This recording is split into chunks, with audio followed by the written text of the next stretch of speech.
আসসালামু আলাইকুম ভিউয়ার্স, আমি রিগান কম্বোডিয়া থেকে।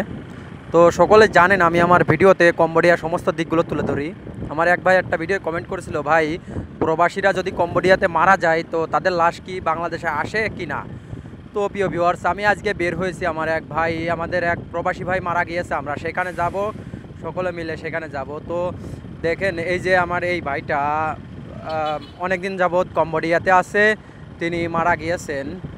তো আমার এই ভিডিওটা করা ঠিক হচ্ছে কিনা আমি জানি না, তবে তারপরেও আমার এই ভিডিওর মাধ্যমে মানুষ অনেক সুন্দর একটা মেসেজ পাবে। যারা বিদেশে আসতে যাচ্ছে বাট যারা আসবে তারা সুন্দর একটা মেসেজ পাবে এবং তার জন্য দোয়া করবেন সবাই, সেজন্য বেহেশত নসিব করতে পারে।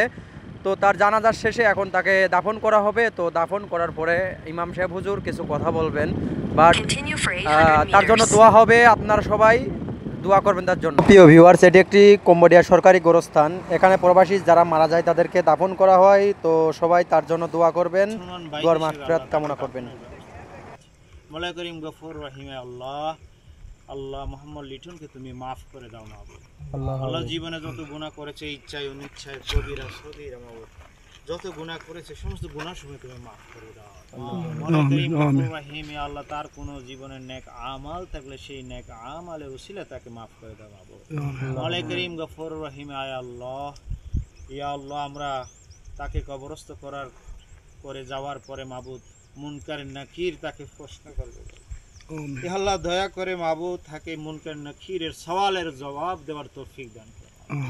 মওলা করিম গফুর রহিম আল্লাহ, তাকে ক্ষমা করে দাও মাবুদ, তার কবরকে তুমি জান্নাতের বাগিচা বানিয়ে দাও। এগুলোর সওয়াব রাসূল মাকবুল হযরত আহমদ মুস্তাফা মুহাম্মদ মুস্তাফা সাল্লাল্লাহু আলাইহি ওয়াসাল্লামের মুবারক পৌঁছে দিন। সমস্ত আম্বিয়া ইসলাম। তো ভিউয়ার্স, দোয়া শেষে সবাই যার যার মতো চলে যাচ্ছে, আমরাও চলে যাচ্ছি, আমরাও চলে যাব এখন। তো জন্ম মৃত্যু এটা তো উপরওয়ালার ইচ্ছা, কারোর হাত নাই, তবে এটা বলে পিছিয়ে রাখলে হবে না, যার যেখানে মৃত্যু সেখানে হবে।